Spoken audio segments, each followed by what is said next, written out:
going on, YouTube? Andrew Miller, Shane Black from Hook'emHeadlines.com, soon to be joined by Tarik LaCour as well. It is OU week. I got the phone background. So every year, man, every year. So yes, for us, it's 9/22. So, as exciting as OU week is, and, I always get pumped up for this game, as everyone should, especially with how big this game is this year. You got ESPN College Game Day coming in. We still got a little bit that we want to wrap up from the Kansas game last weekend, given our Monday overreactions. I'll either have this posted Monday night or Tuesday morning, just before we turn the attention firmly to OU, which, at least covered on the site tomorrow, will be firmly focused on OU. It's already, a lot of the content is already tonight focused on OU, but I did my 4 overreactions piece today. Also did my key recruits impressed by the win among the visitors last weekend. I think that, Texas continues to trend well on the recruiting trail, so we'll dive deep into some of the reactions there. And then, I think talking about the injuries is also going to be a pretty important thing this week. We're the team that has the injury news this week. Last year it was OU that had a few key injuries, obviously at the quarterback position. But let's start here. Texas, number 3 Texas gets the 40-14 win over Kansas. Number 24 ranked Kansas. Recruit reactions, as well as talking about some of the injury news stemming from the weekend. We'll do our OU preview in a couple of days, and so we'll dive deeper into that specifically. But I kind of want to get our thoughts on Kansas and where the team's at. Well, Shane already got my reaction to that earlier today on Twitter. So. Oh, I didn't see that. Where I basically said I don't know who this OU team is, and yeah, I kind of think I know who this Texas team is, but not entirely. But it's sometimes I think I've been hurt so much the past 13 years, 14, however many years it's been, that when I'm seeing Texas be good, it's kind of like, I don't believe you. I think we could say it enough at this point, at least as long as I've been covering the team going back to 2016, that this is the best Texas team that we've had going back to 2016. I mean, that. Well, I mean, that was basically the case when we started off 3-0. Yeah, exactly. So, but you're right. I was actually saying a similar thing to Shane off camera, where I was like, I kind of feel this way about OU, the way that I felt about Alabama when we were heading into that game. I know it was earlier in the season, but Alabama had only faced Middle Tennessee. Didn't know a ton about them. OU, I know they played 5 games now, but none of them against really any teams with teeth. And so SMU might be the best team they faced this season. And so, and they didn't play great against Cincinnati either. No, they didn't, but they couldn't run the ball against a good Cincinnati. Like, if Cincinnati's good anywhere, I do think it's along the defensive front. And they gave OU a lot of issues in the red zone. They got some solid guys up front. And so, we'll dig into that part a little bit later, though. Texas, again, coming into Red River, 5-0, 2-0 in Big 12 play.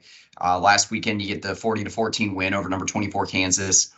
A few curveballs that came our way in that game. Mainly that Jalen Daniels was a pre-game scratch, that he was announced to be out just before kickoff with a back injury.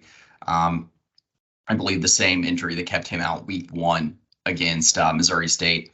Let's go ahead and talk about just initial reactions and overreactions for the Kansas game. So I think this is a good way to lead into it. We did our stat predictions last week. Shane and I, we were on the video. I said 37-20. You said 38-13, correct? Yeah. Tarik, and then you were 41-20. So Tarik, I think that's 2 for you now, maybe 3. I would have to go back and check the tally on that, but we do have score predictions for every week this year. So I'll have to go back and check the tally. You're either at 2 or 3. You're either tied for the lead or in the lead. So your optimism has paid dividends so far this year. And that's the funny thing is I don't think of myself as an optimist, but I'm just usually really conservative, and Shane is sometimes too. So, but I mean, a lot of that just stems from being burned in the past. So, you know, I'll hopefully get more optimistic as the season goes along. But anyway, you know, obviously our predictions were based off Jalen Daniels being in the game, but I think our predictions were also based off Texas not missing so many opportunities, especially in the first half. And so, um, you know, my gut reaction, and I put this in my overreactions piece, is that I guess essentially I don't want to dwell on the downside of the game too much. And there were plenty of positives from this game. It's that, you know, essentially Texas is executing at the highest level we've really seen, especially in the second half. But that these special teams miscues are eventually going to come back to cost us at some point. I heard Rod Babers talking about this with on Texas football yesterday. I like listening to a lot of his stuff, but you know, talking about, and I think it was with Bobby and Jerry too, but he was talking about essentially like, is any Texas fan going to feel good if, you know, you're running into a situation similar to 2018, you know, Cameron Dicker trots out 45 plus yard field goal attempt. Are you feeling good about Bert Auburn in that situation? It's supposed to be pretty crazy weather around Dallas and Austin this weekend. I'm assuming there's going to be some wind. Do we feel good about that? I think the issues, I will say, with the field goal kicking, I think Brian Sanborn's a good holder, but the snaps weren't super clean. Bert Auburn doesn't look very confident right now. He already has as many misses through 5 games that he did all of last season. We're also tied for bottom of the Big 12 in field goal percentage on attempts greater than 30 yards, 4 for 8.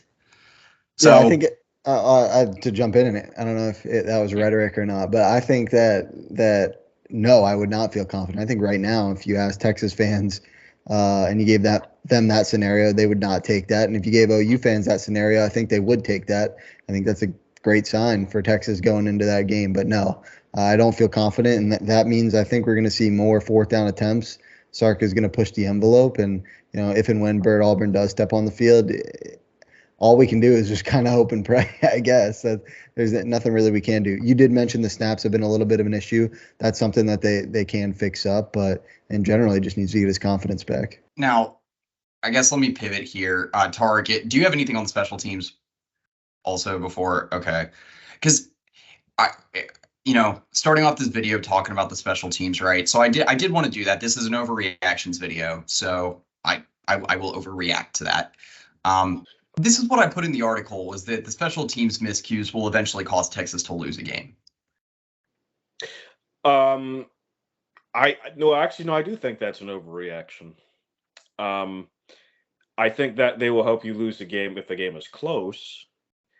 But the reason games aren't close for the most part is because you're playing complementary football. And luckily, the miscues that have been kind of either when the game is kind of over, or they haven't been where it was like, okay, you almost kind of forgot about it for a while. So I'm not, pardon me, I'm not there yet. Certainly, I think in a game like Red River, could that happen? I suppose it could, because Red River never makes any sense anyway. But I'm not at the point where I'm worried. And personally, I think Texas should just go for it more on 4th down once they're past the 50. I just give Auburn chip shots until he gets it back, and then once those are just going perfect, then kind of weed him back in. You know, this is not really straying, but almost the kicks that give me the most pause. We've seen him miss one against Alabama and one earlier this season as well, is the ones like inside 25 yards that are on the hash, and then he just completely like overcompensates and pushes it. Those I hate those kicks. So you know, if we're talking what makes us anxious, I'm throwing that in the boat for sure. Yeah, because he had that one miss against Baylor from 26. That was his one miss inside 30 this year. But yeah, I mean, he was solid last year. You know, Texas has been spoiled most at most points in the last 2 decades in the kicking game. I mean, Cameron Dicker was really solid. I mean, obviously got Phil Dawson, Justin Tucker. I mean, how many starting kickers does Texas have in the NFL right now? At least two. I think 3, because isn't Dicker the starting kicker for the Chargers? Or wait, no, Phil Dawson's not still playing. So I think it's 2. Yeah. Yeah, I thought it was 2. I thought it was Dicker and the GOAT Justin Tucker. Yep. Yeah, and I mean, I think that. I mean, Adam Vinatieri is pretty close, but yeah, yeah, special place in my heart as a Colts fan. But yes, I wanted to say with the muff punts, Kansas punted the ball 6 times. We only fielded 2 of them, and Fair caught both of those. The other 4 were downed. Do you guys think we're going to roll with that strategy moving forward of just?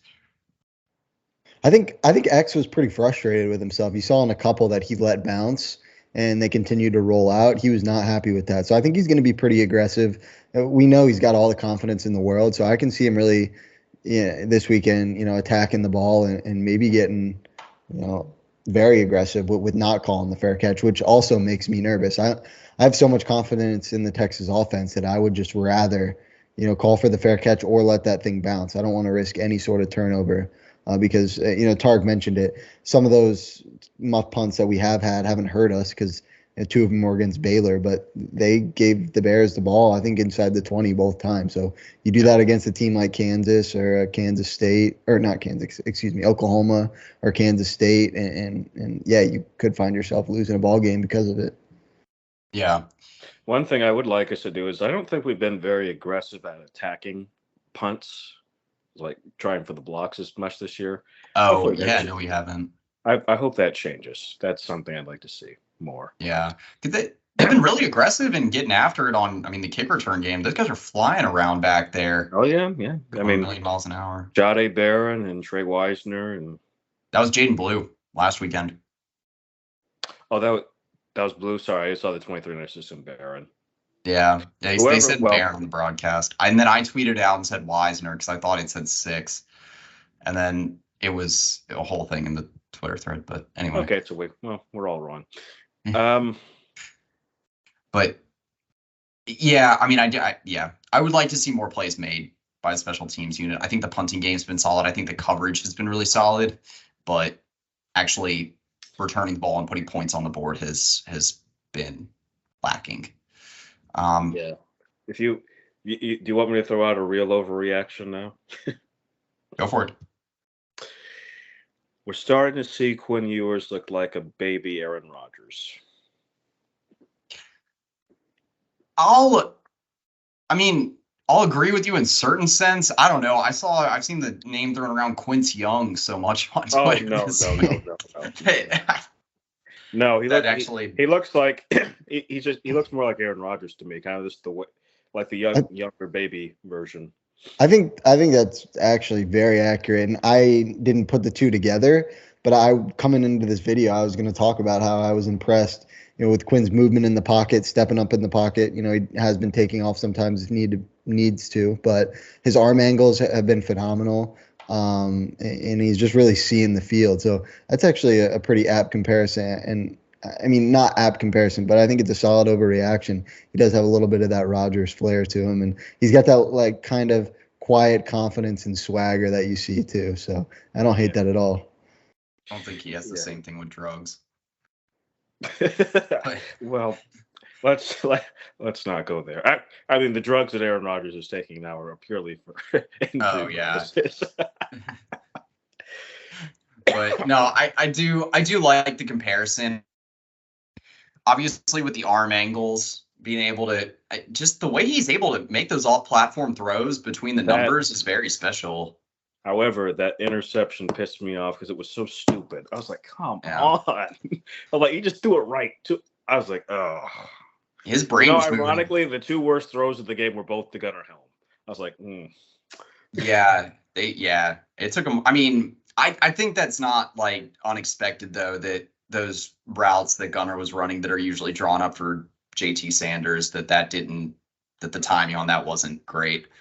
But no, I agree. I mean, he shook it off. He responded well in the second half, which is, I think, what you want to see.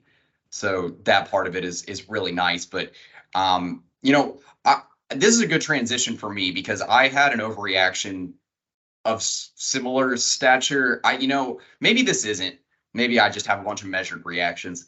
But I said that Jonathan Brooks is the biggest Heisman contender on the team. Not an overreaction. I haven't found his name anywhere. I think it is. I haven't found his name anywhere on the Heisman odds list, but he's the highest graded rusher in the Power 5 in the last 3 weeks, leading the Big 12 in rushing yards, third in the FBS in rushing yards. If this conversation is between Texas fans, I don't necessarily think it's an overreaction, but nationally, 100%, it 100% is, and I think it's a great take too. I think when we're going for overreactions, I think that's like kind of exact. I think you just hit the nail on the head with that, because that's something that people outside of the Texas circle wouldn't really think about. You think about Quinn, you even think about Adonai Mitchell had a hell of a game, and you don't really think about Jonathan Brooks. But I like that take. Is he going to win the Heisman or be invited to New York? I don't think so, but if it goes over 200 yards this week, I don't know about that. If Jonathan Brooks ends up in New York and Bijan, that would just be insane. Bijan never had the team. Bijan didn't. You're not going to go to New York if you're not at least on a 10-2 team. Yeah, I think the last one to do it was either RG3 or Lamar on a poor team. But I'm saying as a running back. Yeah. I mean, because you got two things going for you. One, you're not a quarterback. Two, you're like saying, okay, if you're going to be the best player on the team, you got to be a real contributor to our winning team. 8-4 isn't going to do it. 9-3 probably not. So Jonathan Brooks. Now, what I think makes this not an overreaction is Kansas had only been giving up 93 yards per game on the ground, and he got over 100 in the first half and got 200 overall. So that was a solid defense. If he does something similar against Oklahoma, which I actually expect him to do, because I think that Oklahoma defense has improved, but I do not trust their defensive front seven against our offensive line. I think he'll find some wiggle room, and I think Quinn also will test their secondary well, so he'll have some holes there too. That and the guy's just hard to bring down. He's not Bijan hard to bring down, but he's slippery. He's hard to tackle. Gets so much forward momentum.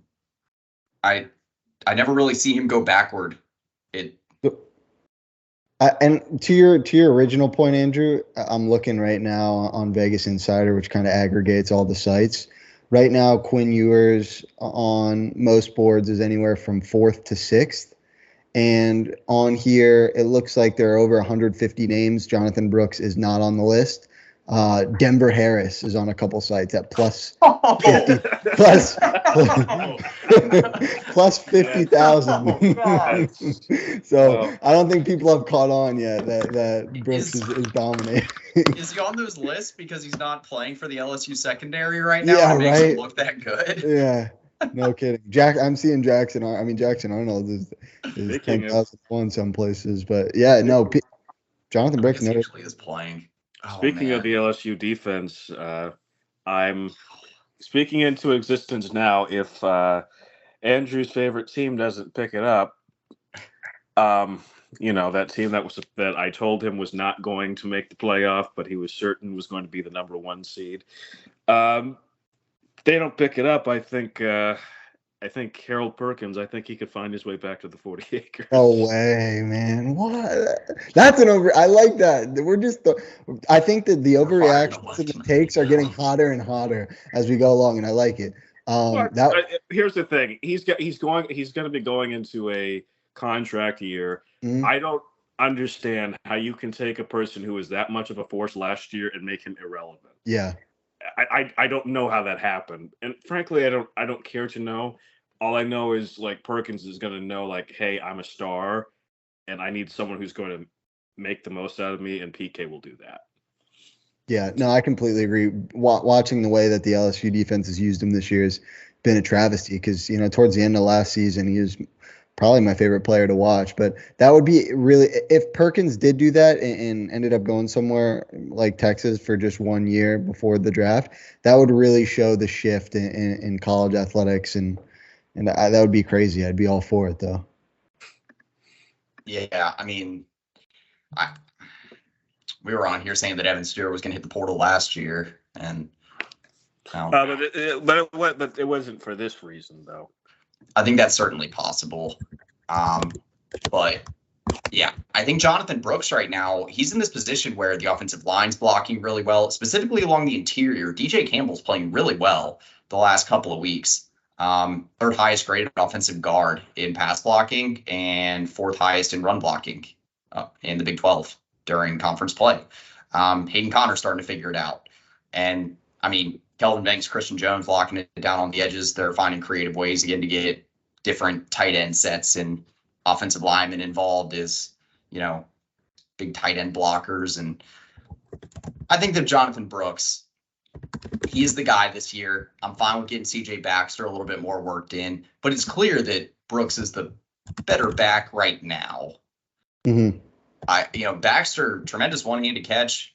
He's looking good. He seems like he's looking better every week, and part of that because he's been recovering from another injury these last few weeks. But I do think that Brooks, man, he's in a rhythm. Keep feeding him. He's looking good. What else did I can give you an overreaction, and I'd be curious to see what y'all think about this. Xavier Worthy and Adonai Mitchell are the best receiver duo Texas has had since Quan Cosby and Jordan Shipley. Not an overreaction. You don't think so? I was thinking because we haven't. I feel like since Quan Cosby and Shipley left, until Jordan Whittington kind of came, I don't. Not Jordan Whittington until Xavier Worthy came. I feel like Colin Johnson, Devin Duvernay. I was thinking LJ Humphrey and Colin Johnson in 2018. The problem with them was like Colin could never stay healthy. Colin is one of my favorite Longhorns of all time because I loved watching him play and what he could do, but he was just never healthy. You had them healthy for like that LSU game in 19. He was, and then he was just never really healthy after that. But then remember, he was healthy for the bowl game, and people were like, "Who is this guy?" I was like, the guy we've needed all season." Well, and unfortunately, his injury issues have continued in the NFL too. But yeah, I mean, sometimes when you're that big and that lanky, that athletic, you're just too athletic and lanky for your body. Derrick Rose knows that all too well. Too athletic for his knees, and so, I mean, I think that to your point, Shane, I see where you're coming from. I said that they're the best receiver duo in the Big 12, which that wasn't part of my overreactions. I did that in my post-game takeaways. Well, let me ask you this: who are the best two? I don't think that X and Adonai are the best wide receiving duo in the country, but who do you think is the best duo? Would you say Harrison and Harrison? Yeah. Yeah, that's right. Or that's maybe Dunsa and Dunsa McMillan, maybe. Yeah, and when you throw Polk in there, it's Romo and Dunsa and Jalen McMillan with Washington. Oh, right. Yeah, they're really solid. So I'm looking at it right now, and talent, I think Worthy and Mitchell definitely have the upper hand over Humphrey and Johnson. But from a counting stats perspective, they're not on pace to eclipse what that duo combined for in 2018. I think people forget LJ had 86 catches for nearly 1,200 yards, 9 touchdowns. Colin Johnson only missed one game that year, 68 catches for 985 and 7 scores. So I think even if Texas plays, 14, 15 games, I'd be surprised if Adonai Mitchell and Xavier Worthy, combined to pass that up. I think it'll be pretty close regardless. I mean, especially if you're seeing JT Sanders limited that's fair. This weekend against Houston, then you're going to start seeing more production going Mitchell and Worthy's way. You're also, don't forget that Sark runs the ball more than Tom Herman did too. So here's my overreaction related to yours, Shane. Okay. I said that Jonte Cook is going to come in at field receiver and be even more efficient than Xavier Worthy. From what we've seen so far, he's very efficient when he steps on the field this year. Yeah. Cook's not as fast as Worthy, but I think he is quicker. I think he's got more consistent hands. He's also just an elite route runner, and he's put on such good size already. He's so versatile too. I mean, I think that the connection with him and Arch Manning next year is going to be just something special. If Malik's not the starter. Right. I mean, yeah. I hope he puts up a valiant competition. But yeah. Anyway, the point is to get into an Arch Manning Malik Murphy conversation. That was not the point of that. He's like, but yeah, he's like, okay. Yeah. No, but Jonte Cook, 4 catches for over 100 yards so far this season. I mean, that was a massive play between him and Quinn Ewers against Kansas. And I mean, unfortunately, Quinn Ewers not paying attention the next play. Ball snapped a little bit over his head.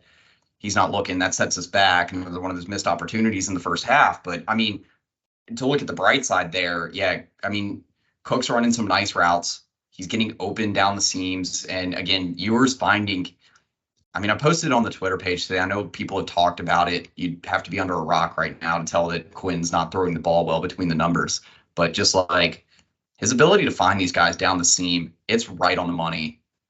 And it's just pitch and catch, whether it's JT Sanders, Xavier Worthy, Adonai Mitchell, or Jonte Cook, sometimes Jordan Whittington. So I don't know, man. Xavier Worthy's had his had his pitfalls the last couple of years. He's off to a really, really good start this season.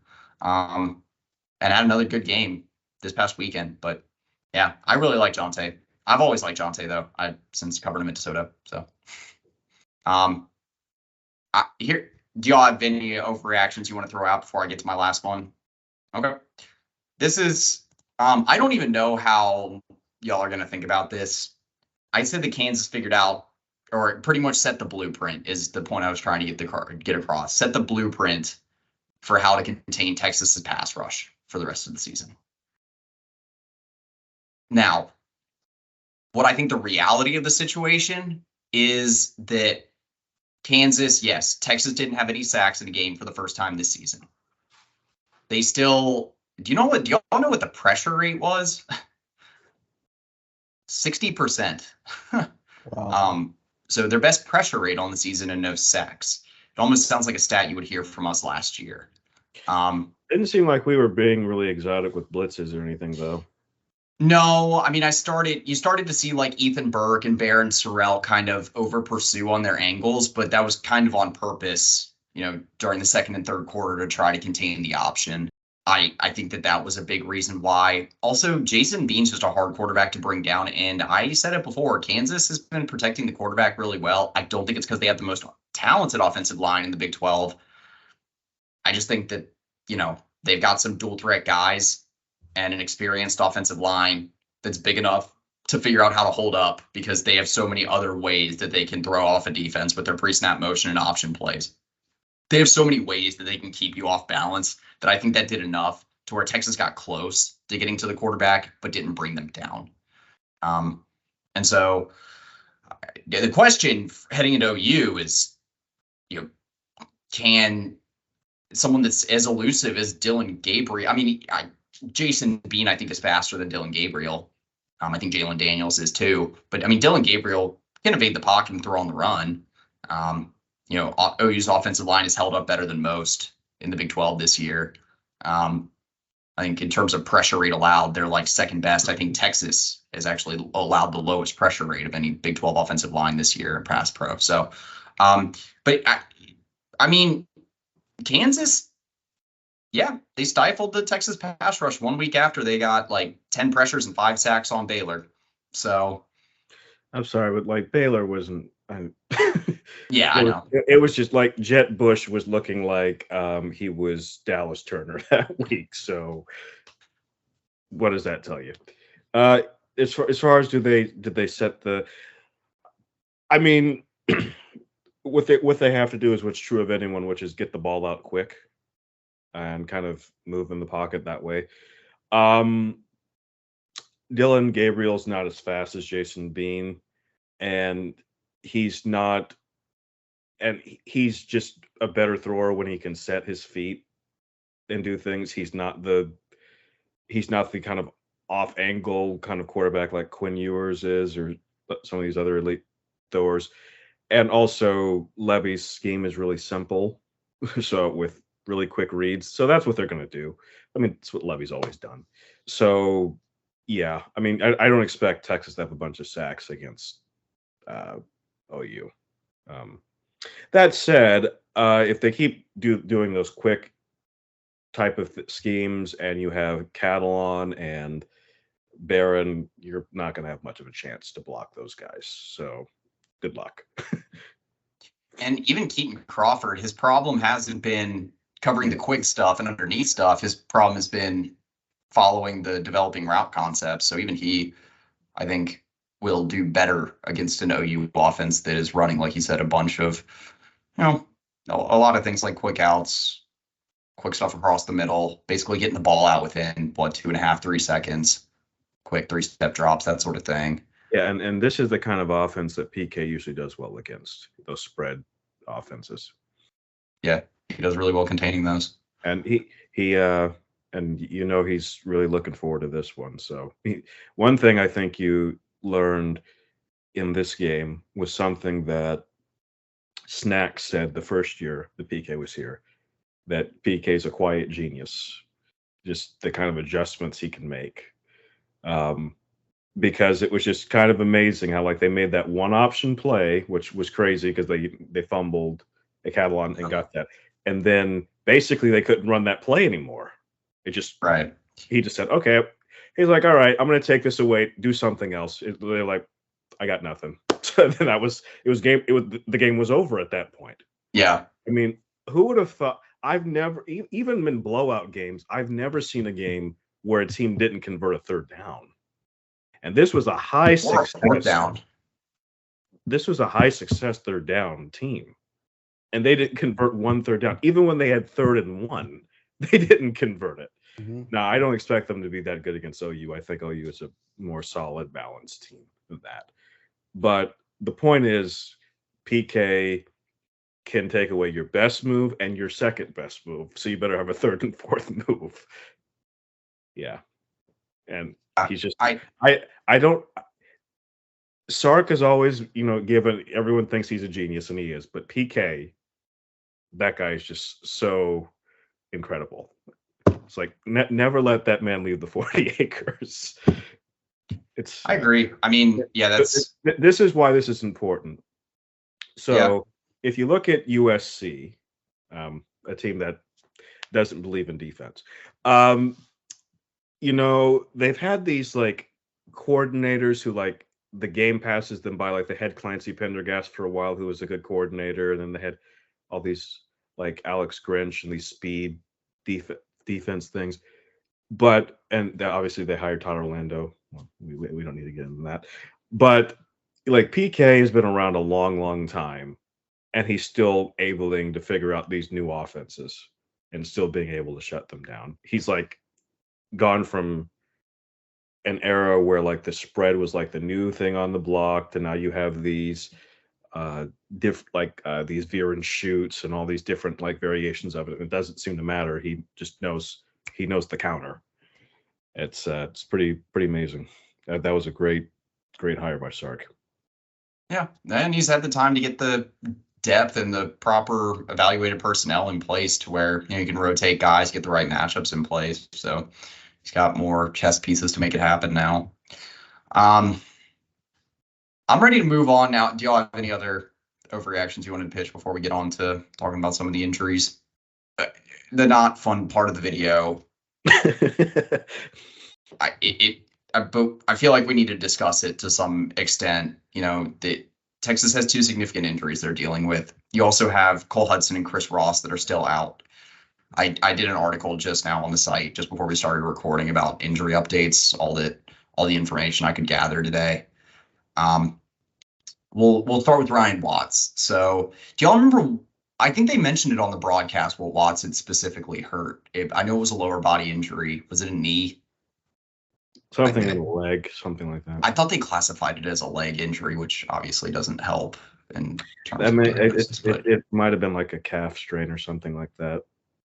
But I mean, if it's day to day, then when Sark says that there is a potential he'll play. The reason I'm not super worried about it is because I think Malik Muhammad's actually the best corner on the team, so I'm okay with him playing more. Well, and Terrence Brooks has played pretty well at boundary and field this year. Oh, yeah. You can move Jahdae Barron over to corner, so you got depth options there. Obviously, you got Gavin Holmes. You got Austin Jordan too. Played well. Yeah, you got a lot of options. Gilbo finally got some reps last week. Finally, only a few, but you got a lot of depth here. I'm not as worried about Watts. He's been picked on at times too this year, and so, obviously would like to have him healthy, but I don't know if a Watts at 80 or 90% is better than a Malik Muhammad at 100%. That's my thinking on it. No, and I completely agree. I think Watts is, I don't know if underwhelming is the term I'd use, but he's gotten beat deep a couple times this year. And even on some that haven't been connected on, receivers are running by him. He doesn't seem as dominant as he was last year. That's just me, or are you guys reading that? I don't think he's been as helped by the safeties as he was last year. That's not a bad thing. I just think that some teams have started to figure out how to get over the top. I don't know if Jaron Thompson was playing deeper last year. I would have to dive into that, but he's definitely getting beat deep more this year. He's had a rough start. He's a little flat-footed. He seems like flat. Like Keaton Crawford's issue is that he, struggles to diagnose what's going on in front of him. Jaron Thompson just isn't as fast and is a little flat-footed. Two separate issues. But, to Tarik's point, Manny Muhammad is the highest graded cover corner on the team right now. So more of that guy on the field certainly is not a bad thing. And I also, knock on wood right now, but Oklahoma doesn't have many receivers that really scare me. So I think that's another. Nick Anderson just because of the height. Yeah, that's fair. I don't think that, these aren't OU teams of the past, certainly the Lincoln Riley era where they'd just be running all around Texas. So I think because of that, the Ryan Watts injury is less impactful to the game on Saturday. That was the thing that I am a little hesitant because, I actually think that Ryan Watts matched up decently well with OU in the sense that his problem has been facing wide receivers that can get separation. Monterey Baldwin, a good example for Baylor. He's a very speedy receiver, but, OU doesn't have many guys that can get much separation. That's been my qualm with them for a long time. I think Andrew Anthony is a solid possession receiver. I think Farouk runs good routes. Nick Anderson, I think he's a good contested ball receiver. But yeah, there's not many guys that scare me. I think Jaquays Petaway will eventually be a really good receiver there, but he's still a freshman, still a little green. So I think we're in agreement here that Texas will probably be fine at corner regardless. Ja'Tavion Sanders, he's also day-to-day. Sark mentioned in his press conference today that both Watts and Sanders are day-to-day. There's been some additional reporting on Sanders. He was seen in a walking boot during practice, or I think it was before practice this morning. Don't have much more than that, but it still sounds like a diagnosis for Sanders is probably, even by way of team sources and reporting, is probably going to have to wait until Thursday or Friday. They're trying to take it easy with him and figure out how quickly he can recover, because you got the bye week next week. That's been talked about a lot. Maybe see if you can get Sanders to give all he can this week, tape the hell out of that ankle like he did Hudson Card last year, and see if he can give it a go. For a guy that's as physical and takes as many hits as Ja'Tavion Sanders, the risk of re-injury there is obviously pretty high. But Sanders is just such a big weapon that if you can get him out on the field, that's obviously a huge deal. That's where I'm kind of leaving it with Sanders. I'll let y'all comment on it. I think it's obviously a huge deal, and if you can get him out on the field, you do it any way you can. That said, kind of plans, if you can't get him to go, I think you drop a lot of the 12 personnel. I think Juan Davis is competent and can certainly help in the run game. But when you're throwing the football, I think this could be a game where Isaiah Nair gets some more snaps. Get a bigger bodied receiver. Andrew, you covered this in the offseason about how he could be successful in the slot. I think that you can bring him into this game and use him kind of like you use Sanders. See, obviously not in the exact same way, but I don't think it's fair to just make Gunnar Helm do exactly what JT did for this offense, because he can't do that. And I also think it's a little foolish to keep running out all that 12 personnel, even though I am confident in Juan Davis's abilities, or whomever else may take snaps. I think you stray away from the 12 personnel and you get Isaiah Nair and Jonte Cook out there more. I think Nayor's still a little bit in the doghouse, if I'm being honest. I just, we haven't seen that much of him this year. I think he's still kind of working his way back from that knee injury too. I would guess that he's not at 100% yet in and out of his breaks. Here's what I would do. I would use more 10. I just would go to more 10 personnel. That's where I was going with that. Use Jonte Cook. Yep. Yeah, because then you got 4 guys you can motion around, because you can use Whittington. You can get him out of the backfield. You can also, bring more Keelan Robinson in if you're going to spread them out. I know that Sark brought in Keelan for a few snaps last week, kind of did that, motioning him in and out of the backfield. But, you saw that last year. You got Keelan involved that way. Maybe we see that this week. But yeah, no, I agree. I think there's more spread sets, just because with Jonte and Xavier, at least, that always gives you a matchup advantage on either side of the field. So I think that's probably the way you go there. Do y'all feel comfortable, though, if you're getting Jonte Cook 4 or 5 targets this game? Absolutely. Okay. Yeah, I do as well. I probably do too, but okay. I didn't know. I'd rather have Jatavian Sanders. Obviously, I think right. He's he's a big magnet. I still think it's very plausible that JT Sanders plays. I think that if Sark didn't think that if it was going to be like really close Kansas game, I think JT would have went back out. Yeah, but I think it was more like, okay, we can be more cautious with this. We can win without. So let's wait for next week. Well, and really with the next important game after OU being October 28th against BYU. Mm-hmm. He has time to recover after that if this is just like an ankle sprain or something like that. And so, yeah, tape the hell out of it and give it a go. I think it's eventually the plan. Or maybe shoot it up with morphine or whatever they gave Patrick Mahomes to drug him up in the locker room last year. Talking about a lot of quarterback drugs in this, man. What's up with me today? Anyway, okay, last thing I want to mention on this video, a little bit of recruiting talk. So last weekend was a big recruiting weekend on the 40. It wasn't like massive, but it was big. The 2, I think, biggest visitors, both official visitors, 4-star Tampa, Florida Carrollwood Day edge rusher Solomon Williams, and then 4-star interior offensive lineman out of Mater Dei, DeAndre Carter. He is committed to Auburn. Solomon Williams looks like it's going to be a recruiting battle between A&M, Alabama, and Texas. It sounds like he had a good experience. Texas gave him a very large and lengthy presentation, I do believe, last weekend. They're looking to get one more edge rusher in the boat in this class. Maybe there's another senior eval out there somewhere, but Williams is clearly the top priority right now at the position in the 2024 class. And then DeAndre Carter, they're trying to find another interior offensive lineman to get in this class. Trying to get the 2 big humans out of Mater Dei. I guess I'll start here. For Solomon Williams, how imperative is it, do y'all feel, that we get another edge rusher in this class? Because I'll be honest, I'm pretty confident with our edge depth. I think it would be nice to have another guy in this class, but there's some solid guys in the 25 class, and you can still hit the portal at the end of the season. Yeah, we have Zina and Colin Simmons right now. Yeah, and so you get Solomon Williams. I think you're pretty solid there.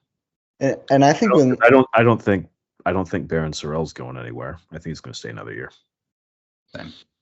Yeah, I like the edge depth on the roster currently, and I think when looking at the 2 guys you have committed right now, Colin Simmons is one of those guys where you can just mark him down that like he is not going to be a bust. He's going to at very least be a contributor, and he's probably going to end up being just a very, very good player and potentially a 3 and done. So I think that always helps when talking about depth, because Colin Simmons is just going to eat up a bunch of snaps regardless of if you can get Williams in the class or not.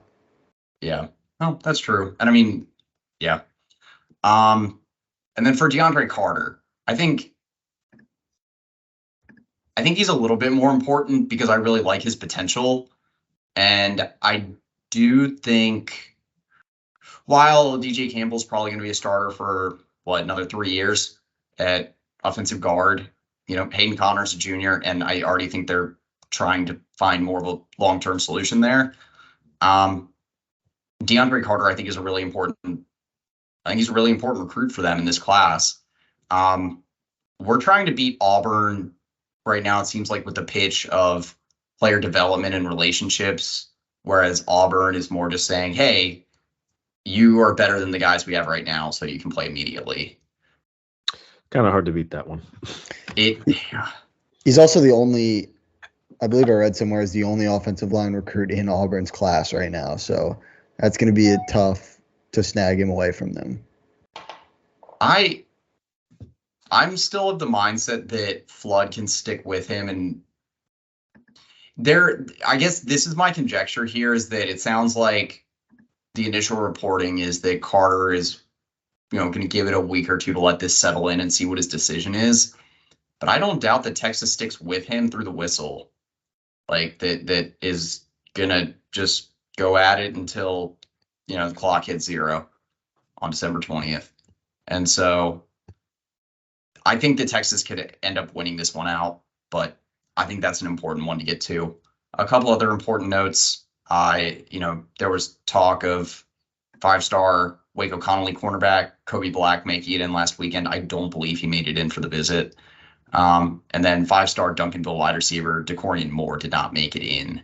I was kind of surprised by that. I do want to mention there were some delays for it, but finally got the Quinn Ewers interview done today. You got Quinn Ewers on the show? No, I had an interview with him one-on-one earlier today. Okay. But talking about the Cleat Crew program that he's doing, and then talked about some additional things, his growth, his maturity, his NIL platform, things of that nature. Brief 5 or 10 minute conversation, but Quinn's a soft-spoken guy, but got some multi-sentence answers that it seemed like some, it wasn't just him saying yes or no to some simple questions. So excited to get that out there. That'll be up on the site tomorrow. But anyway, you got anything else before we get going? No, but I'm not nervous about Red River for the first time in a while, even though I know anything can happen. But this is the first time in some time I would say Texas absolutely should win this game. I think you could have said that last year too. No, I wouldn't have. Even with Davis Bevel. Oh, okay. Oh, right, but that's quite different. That's like we didn't really know if it was going to be Bevel or, I mean, we suspected that. And the other thing is, but more I'm saying this, if Oklahoma's fully healthy, oh yeah, do I bet on Texas winning that game? Perhaps, certainly not 49-0. I don't think. And but this team, where I see them as being very, very complimentary, being a very strong second half team, having a good pass rush, not getting beat for a lot of big plays. I mean, they have given up some. I'm sorry to say that's going to happen no matter how good your defense is. You're going to give up a few big plays. Yeah, this is where it'd be like, no, Texas should be winning this game and saying like, okay, this now begins our path to trying to get to Houston, not Dallas. Because here's the other overreaction. Texas wins this game. They need to be in Houston. Okay. There's the overreaction. No. Yeah, that's fair. Okay. Shane, you got anything else before we get going? Shane didn't crack a smirk, so he's probably thinking maybe there's something to that. Yeah. We'll tease it for the next show. We'll be coming in hot. That's for sure. Yeah, I'm excited. There's a lot to dig into for this year. Not just wondering about who OU is going to be starting as their quarterback in place of an injured Dylan Gabriel. So, a lot to dig into, but we'll have you covered at the site and on the YouTube channel here later this week. Stay tuned for it. Anyway, for Andrew Miller, Tarik LaCour, Shane Black, that's pretty much it. Welcome.